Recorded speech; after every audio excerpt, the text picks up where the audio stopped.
Bum bum bum bum bum bum bum bum bum bum bum bum. The Peter Dislike Show. Bum bum bum bum bum bum bum. Well, first and foremost, I want to thank everybody who has taken the time out of their day to leave a dislike on my videos to show your support. I have been very, very ill, and I'll get to my symptoms as of late. But I am reiterating that I'm offering a reward for anybody who can put me on a date between now and Thanksgiving.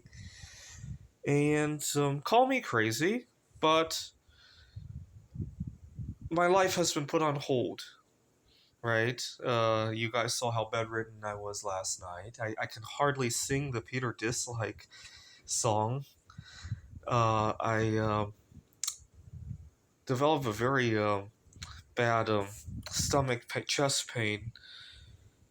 Well, I've had very chronic chest pain for as long as I can remember now. But yesterday, the best way to describe it is think about the feeling you have when you ride a very extreme roller coaster, but imagine it lasting 24 hours at a time as opposed to just 5 minutes while you're on the ride, or maybe a few more minutes after you get off, right?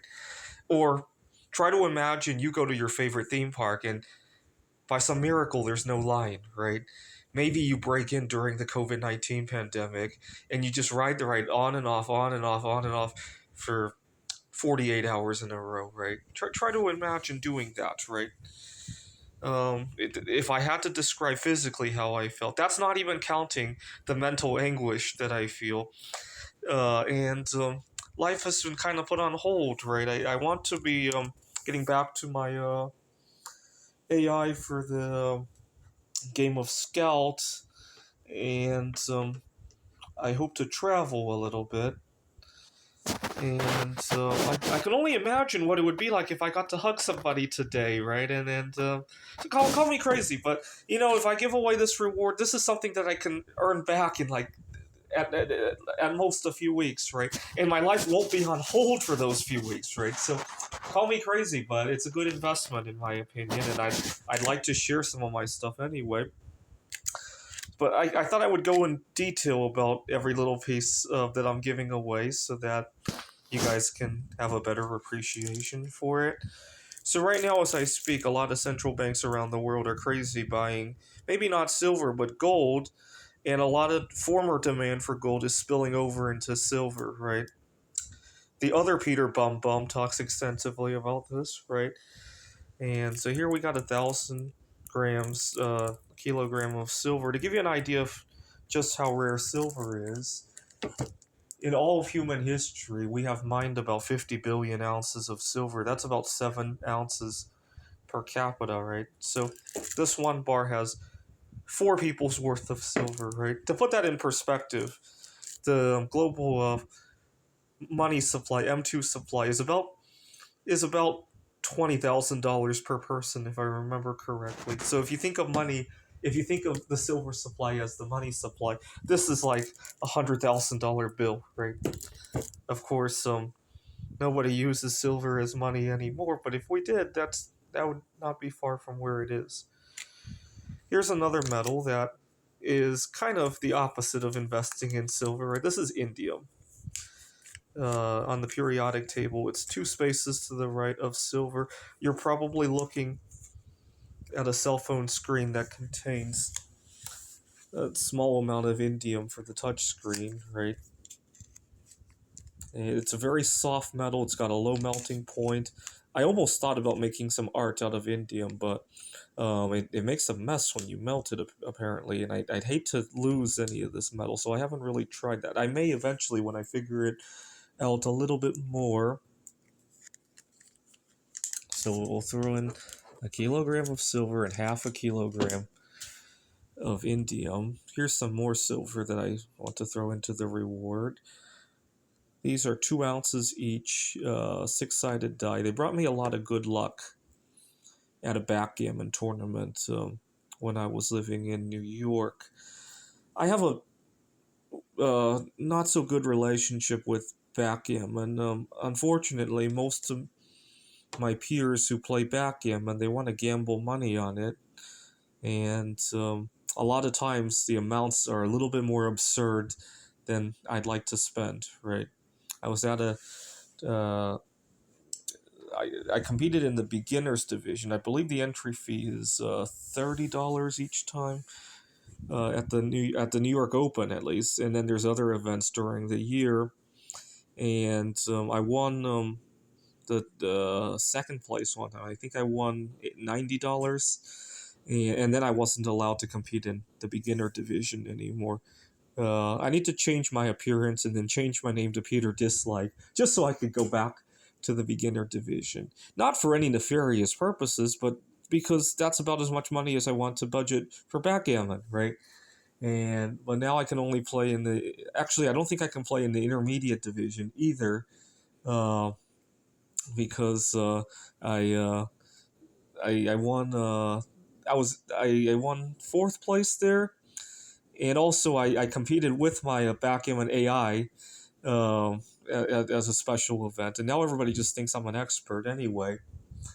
And so, but they brought me a lot of good luck, right? I did win fourth place at intermediate, didn't get any money out of that though, and now I can't even compete there. That's the funniest part of it. It was in Seattle, where I won fourth place, and didn't win any money for the AI contest either. But now I'm recognized as a I think it's advanced intermediate, and the entry fee for that, I believe, in the New York Open at least, is I don't know. I can't even think about going there this year. I, I I am very ill. I cannot even remember some of these details that were near and dear to me. Yesterday, I tried to get some comfort food because I was so out of it, and I lost my sense of taste. It's like I could barely chew and taste, and we all taught. There was another time that I lost my sense of taste due to COVID-19. This was way worse than that. And like I said, I people call me crazy for offering a reward, but you know what? I can earn this back in a few weeks. I'd rather my life not be on hold for months and months and months, right? Which one do you think is worse, right? Here's some hyperinflation currency from Poland in 1988. Mary Curry was featured on the 20,000 zloty banknote between 1988 and 1996. In 1984, 50 years after Mary Curry's passing, France made 100 French franc coin out of silver.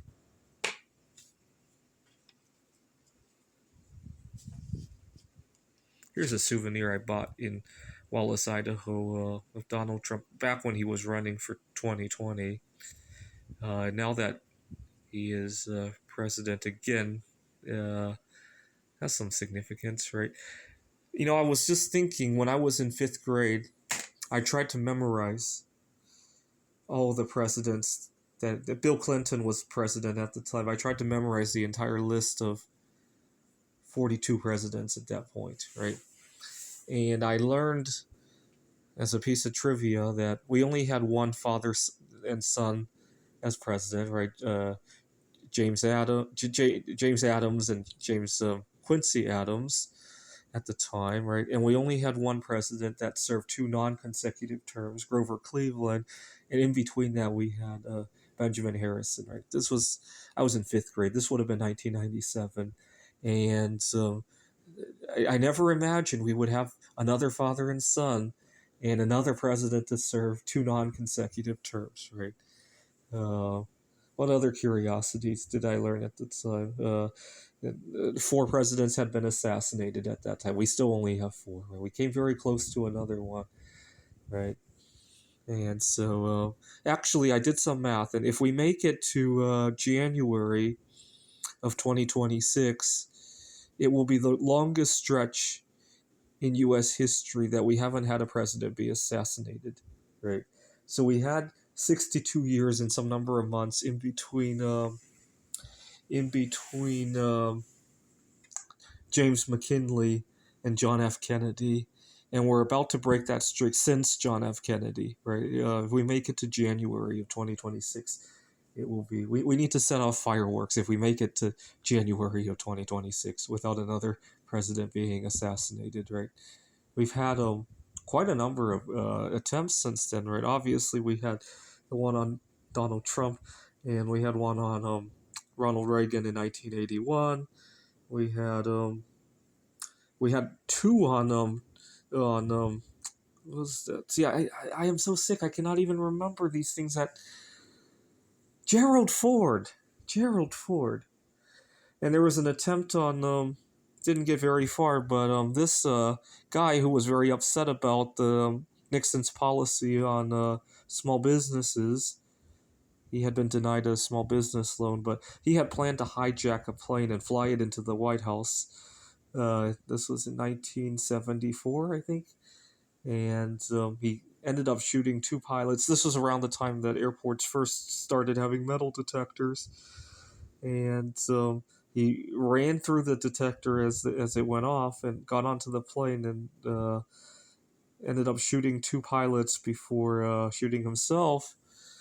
And only after that did they find in his apartment all these tapes that he had recorded documenting what he planned to do to Nixon.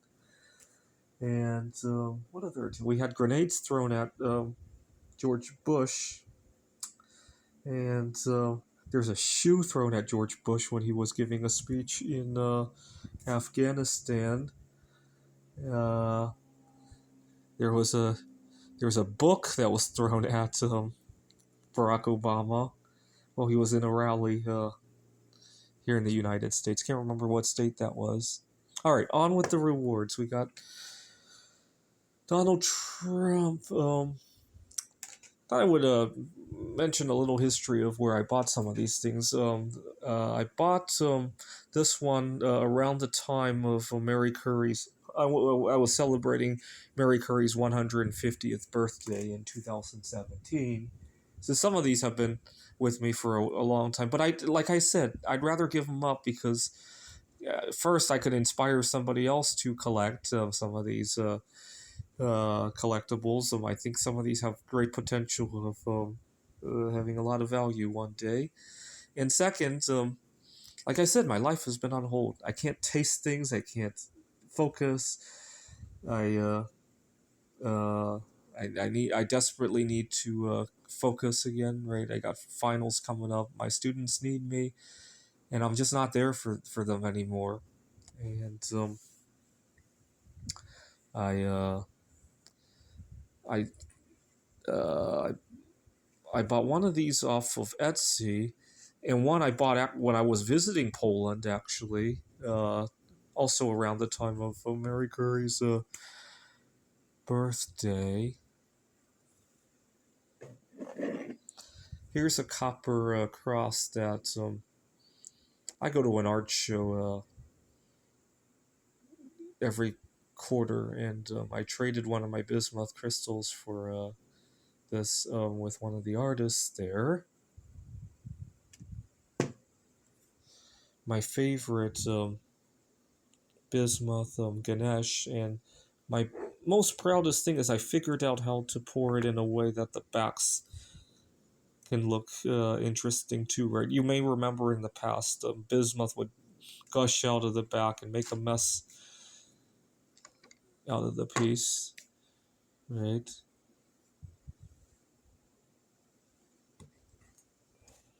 Here's a Buddha that I also figured out how to pour without the back getting all messy. I'm not trying to exaggerate my tone. I really am feeling very, very, very, very down. And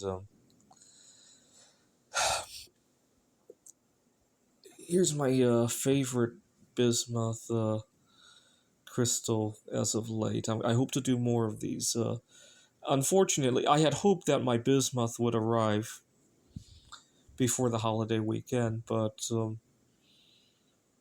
perhaps somebody on the route is just as heartbroken as I am, right? And taking time off work. It's kind of funny. People ask me, maybe I should take an FMLA from work. No, work is the only one bright spot in my life at the moment. What would be nice is if I had some kind of accommodation to drive me to work, right? I do need a break from the driving part of things, but it's worth it to drive to work just so that I can have a bright spot in my life at the moment. Um, it's kind of weird. I actually, today's Veterans Day and we don't have class. I need a reverse FMLA, right? I need to be able to work when I'm actually off, right? I don't know if there's such a thing, right? Um, if taking time off of work for medical reasons is such an important thing that we need to put it into our law, why not the concept of going to work for medical reasons, right? I know, right? I'm just thinking outside the box, right? Obviously, a lot of people hate me when I say that, right? Um, I almost got came to blows with a colleague of mine on Friday because he was wishing me a happy holiday weekend, and I'm like, gee, I hate that we have time off of work, and he almost wanted to kill me, right? So, but if Donald Trump were to suggest we need a reverse FMLA policy, I think a lot of people would think he's just being greedy and wants, right. He owns a business and wants people to come into work on the weekends, right. I don't think it's going to get a lot of votes, right. But I'd vote for it, right. Uh, Maybe I'll suggest it to him when he's president. I've made a lot of wacky suggestions to our president. Right, when Let's Go Brandon was president, I suggested a number of things. Right, every holiday, I would suggest that we should abolish the holidays. Right, I would suggest that we get rid of the daylight savings time. What else did I suggest? I suggested that we get government out of marriage, right, so that people can marry the way that they want to. Um, right? Why not a reverse FMLA policy, right? Why not? Why not? If work life balance is so important, some people balance their work lives a little differently.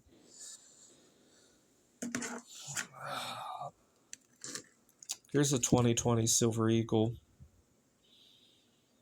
Uh, I'm not exaggerating when I can barely come up with words. I am very sick to my heart. Maybe I'll end the video early. Alright, some bismuth, a few art pieces, another art piece of Shogi Games that